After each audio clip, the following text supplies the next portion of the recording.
ഇസ്രയേലിന്റെ എതിർപ്പ് മറികടന്ന് അമേരിക്കയും ഹമാസും തമ്മിൽ രഹസ്യ ചർച്ച നടത്തുമെന്ന് പശ്ചിമേഷ്യയിൽ നിന്ന് വാർത്ത വരുന്നു. അത് നടന്നാണ് എന്നാണ് സൂചന. യുക്രൈൻ യുദ്ധത്തിന്റെ സമാധാന പദ്ധതിയുമായി അമേരിക്ക യുക്രൈൻ ഉന്നതതല സംഘം അടുത്ത ഞായറാഴ്ച സൗദി അറേബ്യയിൽ ചർച്ച നടത്തുന്നുണ്ട്. കൂടുതൽ വിശദാംശങ്ങൾ നമുക്ക് പി.പിയുടെ നാവിൽ നിന്ന് കേൾക്കാം. പി.പി, ഗുഡ് മോർണിംഗ്. Good morning. ഈ പി.പി ജെയിംസിനെ മുഴുവൻ വിളിക്കുന്നതിനേക്കാളും പി.പി എന്ന് വിളിക്കുമ്പോഴേ എന്തോ ഒരു സുഖം. അല്ല, അതൊരു സുഖമുള്ളതല്ലേ. ഇപ്പൊ SKN, ശ്രീകണ്ഠൻ നായർ എന്ന് ഫുള്ളായിട്ട് വിളിക്കുന്നതിനേക്കാൾ SK എന്ന്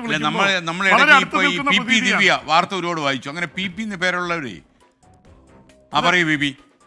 പി.പി നല്ലൊരു പേരല്ലേ SKN? പിന്നെ സംശയമുണ്ടോ? നമുക്ക് ഈ നാദസ്വരം പോലെയുള്ള ഉപകരണങ്ങൾ ഓർമ്മ വരും പി.പി എന്ന് കേൾക്കും പോലെ. പി.പി അങ്ങനെയൊക്കെ ഇല്ലേ പറയും. നൊസ്റ്റാൾജിക്.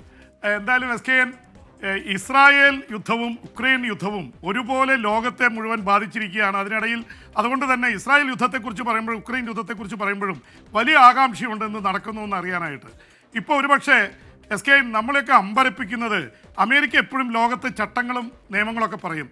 ഇത് ടെററിസ്റ്റ് സംഘടനയാണ്, ഇത് UN പ്രഖ്യാപിച്ചിട്ടുള്ളതാണ്, അത് ചർച്ച ചെയ്യാൻ പാടില്ല, അവരെ സപ്പോർട്ട് ചെയ്യാൻ പാടില്ല, ഞങ്ങൾ ജനാധിപത്യവാദികളാണെന്ന് പറയുകയും ഇപ്പോൾ UN തന്നെ ടെററിസ്റ്റ് സംഘടനയായിട്ട് യുവിൻ്റെ ഇടയിലൊക്കെ വന്ന് ഇത് ചെയ്തതാണ് ഹമാസ്. പക്ഷേ ഹമാസിനെ കുറിച്ച് തിരിച്ചൊരു വാദമുണ്ട്. ഹമാസ് പാലസ്തീൻ്റെ മോചനത്തിനായി പോരാടുന്ന സംഘടനയാണ്, പാലസ്തീനിൽ ഭരിക്കുന്നത് ഹമാസാണ് എന്നൊരു വാദമുണ്ട്. എന്നാൽ അമേരിക്ക ആ രീതിയിൽ വെസ്റ്റേൺ രാജ്യങ്ങൾ അംഗീകരിച്ചിട്ടില്ല. പക്ഷേ അമേരിക്ക ഇതൊക്കെ വിട്ടുകൊണ്ട് ഇസ്രായേലിൻ്റെ എതിർപ്പിനെ മറികടന്ന് ഹമാസുമായി ചർച്ച നടത്തി. നല്ല കാര്യത്തിനാണെങ്കിലും ഒക്കെ നല്ലത്. എന്തായാലും അമേരിക്ക അത് നടത്തുമ്പോൾ അതിന് പ്രത്യേകതയുണ്ട്. കാരണം ബാക്കി ആർക്കും അത് പാടില്ല, ഞങ്ങൾ നടത്തിയാൽ കുഴപ്പമില്ല. അങ്ങനെ ഹമാസുമായി നേരിട്ട് ചർച്ച നടത്തിയിരിക്കുന്ന അമേരിക്ക തന്നെ സമ്മതിച്ചിരിക്കുകയാണ് ഞങ്ങൾ ചർച്ച നടത്തിയത്. ഇസ്രായേൽ കടുത്ത എതിർപ്പ് പ്രകടിപ്പിച്ചിട്ടുണ്ട്. ഇസ്രായേൽ പ്രധാനമന്ത്രി ബെഞ്ചമിൻ നെതന്യാഹു പറഞ്ഞിട്ടുണ്ട്, ഞങ്ങളെ കൂട്ടാതെ ഈ ചർച്ച നടത്തുന്നത് ശരിയല്ല. അപ്പുറത്ത് അങ്ങനെ തന്നെയാണ് ചെയ്തത്.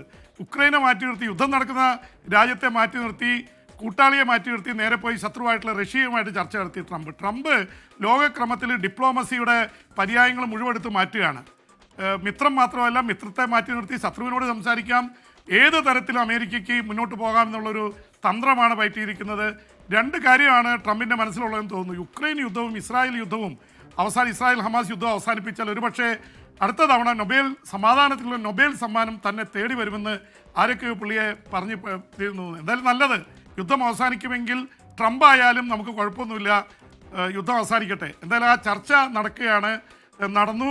എന്തായാലും ഹമാസ് അവരുടെ ടേംസ് വെച്ചിട്ടുണ്ട്. ഇപ്പോൾ ഹമാസിനെതിരെ അറബ് രാജ്യങ്ങൾ വരെ തിരിഞ്ഞിരിക്കുക. ഹമാസിനെ ഒഴിവാക്കിക്കൊണ്ടുള്ള ഗസ, പിന്നെ ഗസയിൽ പാലസ്തീനികൾ മുഴുവൻ ഒഴിഞ്ഞു പോയിക്കൊണ്ടുള്ള ഉല്ലാസ കേന്ദ്രം, ഇതൊക്കെയാണ് ട്രംപിൻ്റെ മനസ്സിൽ. ഹമാസ് അങ്ങനെ ഒഴിഞ്ഞു പോകുമെന്ന് പ്രതീക്ഷിക്കാനും വയ്യ. എന്തായാലും ഹമാസിനോട് അന്ത്യശാസനം നൽകിയിരിക്കുകയാണ് ട്രംപ്. ഇപ്പോൾ വീണ്ടും വന്നിട്ടുണ്ട്, നിങ്ങൾ അവിടെ നിന്ന് നേതാക്കളൊക്കെ ഒഴിഞ്ഞു പോകണം ഗസയിൽ നിന്ന്. അതുപോലെ തന്നെ ഇസ്രായേലി ബന്ദികൾ ബാക്കിയുള്ളവരെ ഉടൻ വിട്ടയക്കണം, ഇല്ലെങ്കിൽ ആക്രമണത്തിന് തയ്യാറായിക്കൊള്ളൂ. ഇസ്രായേലിൻ്റെ കയ്യിൽ നിന്ന് ബാറ്റൻ ഇസ്രായേലിനോട് ചോദിക്കാതെ തന്നെ ഏറ്റെടുത്തിരിക്കുകയാണ് അമേരിക്ക. അപ്പോൾ അമേരിക്ക പശ്ചിമേഷ്യയിൽ ഒരു വലിയ ലോക ബോസ് കളിക്കുന്ന തരത്തിലേക്ക് കാര്യങ്ങൾ എത്തിയിരിക്കുന്നു. അതിനിടയിൽ SKN യുക്രൈനിലും കാര്യങ്ങൾ കുറച്ച് പോസിറ്റീവായിട്ടാണ് പോയിക്കൊണ്ടിരിക്കുന്നത്. ഉക്രൈനും റഷ്യയും തമ്മിൽ ചർച്ച നടത്താനുള്ള സാധ്യത തെളിയുന്നുണ്ട്. രണ്ടു കൂട്ടരും സമാധാനത്തിൻ്റെ ടേബിളിലേക്ക് വന്നിരിക്കുന്നു. അതിൽ ട്രംപിനെ ആദ്യം എല്ലാവരും കുറ്റപ്പെടുത്തിയെങ്കിലും ട്രംപ് സെലൻസ്കിയോട് സംസാരിച്ച രീതിയൊക്കെ ലോകം മുഴുവൻ പ്രതിഷേധിച്ചതാണ്. പക്ഷേ സെലൻസ്കി അല്പം മാഞ്ഞ ഒരു കാര്യം മനസ്സിലായി, അമേരിക്ക വിട്ട് കളിക്കാൻ പറ്റില്ല, കോംപ്രമൈസിൻ്റെ ഇതിലേക്ക് വന്നു. അതുകൊണ്ട് തന്നെ അടുത്ത ആഴ്ച സൗദി അറേബ്യയിൽ വെച്ച് അമേരിക്കയുടെ ഉന്നതതല സംഘവും ഉക്രൈൻ്റെ ഉന്നതതല സംഘവും തമ്മിൽ കണ്ടുമുട്ടുന്നു. അതിൽ സമാധാന പദ്ധതി ചർച്ച ചെയ്യും. അതിനിടയിൽ തന്നെ വൊളഡിമിർ സെലൻസ്കിക്ക് വൻ സ്വീകരണം ബ്രസൽസിലെ യൂറോപ്യൻ യൂണിയൻ്റെ യോഗത്തിൽ ലഭിച്ചു. അദ്ദേഹം പറഞ്ഞത്, ഞാൻ സമാധാനത്തിന് തയ്യാറാണ്, അതിന് ഞങ്ങളുടെ തടവുകാരെ വിട്ടയക്കണം, ഞങ്ങളുടെ ഭൂമി വിട്ടുകിട്ടണം, അത് കഴിഞ്ഞാൽ ഞങ്ങൾ ഉക്രൈനെ വിട്ടുകൊണ്ട് ഞങ്ങൾക്ക് ഇതിന് സാധ്യതയില്ല, പക്ഷേ ഞങ്ങൾ സമാധാനത്തിന് തയ്യാറാണെന്ന് പറഞ്ഞു. അപ്പോൾ യൂറോപ്യൻ യൂണിയനും പറയുന്നത് അമേരിക്കയുമായി സെറ്റിൽ ചെയ്യൂ, അമേരിക്കയെ വെറുതെ വിടണ്ട, അമേരിക്കയെ വിട്ട് കളഞ്ഞാൽ റഷ്യ കൂടുതൽ നേട്ടമുണ്ടാക്കും. അപ്പോൾ ഇനി റഷ്യയും ഉക്രൈനും തമ്മിൽ അമേരിക്കയുടെ മധ്യസ്ഥതയിൽ ഒരുമിച്ചിരിക്കാനുള്ള സാധ്യതയിലേക്കാണ് കാര്യങ്ങൾ വരുന്നത്. അങ്ങനെയാണെങ്കിൽ 3 വർഷം കഴിഞ്ഞ യുദ്ധത്തിന് ഒരുപക്ഷെ പരിഹാരമുണ്ടായേക്കാം. പക്ഷേ റഷ്യ പിടിവാശിയിലാണ്. റഷ്യ പറഞ്ഞു, ഞങ്ങളുടെ ഒരു ഭൂമി, ഞങ്ങൾ പിടിച്ചെടുത്ത ഒരു ഭൂമി പോലും വിട്ടുകൊടുക്കില്ല, പിന്നെ 1 മാസത്തേക്ക് യുദ്ധം നിർത്തിവെക്കാൻ പറഞ്ഞപ്പോൾ റഷ്യ പറഞ്ഞത്, അത് നിർത്തുന്ന പ്രശ്നമില്ല, ആകാശത്തൂടെയും വെള്ളത്തിലൂടെയും കരയിലൂടെയും ഞങ്ങൾ ആക്രമിച്ചുകൊണ്ടേയിരിക്കും, ഒരു വെടിനിർത്തൽ ചർച്ച കരാറിൽ ഒപ്പിടുന്നത് വരെ ഞങ്ങൾ ആക്രമിക്കുമെന്നാണ് റഷ്യ പറഞ്ഞുകൊണ്ടിരിക്കുന്നത്. എന്തായാലും SKN ഇതിൻ്റെയൊക്കെ ഇടയിലും സമാധാനത്തിൻ്റെ വെള്ളി രേഖകൾ തെളിഞ്ഞു വരുന്നുണ്ട് എന്നുള്ളത് ആശ്വാസകരമാണ്. SKN. Okay, thank you V James. നമുക്ക് കാണാം. കാണാം. ഓക്കെ.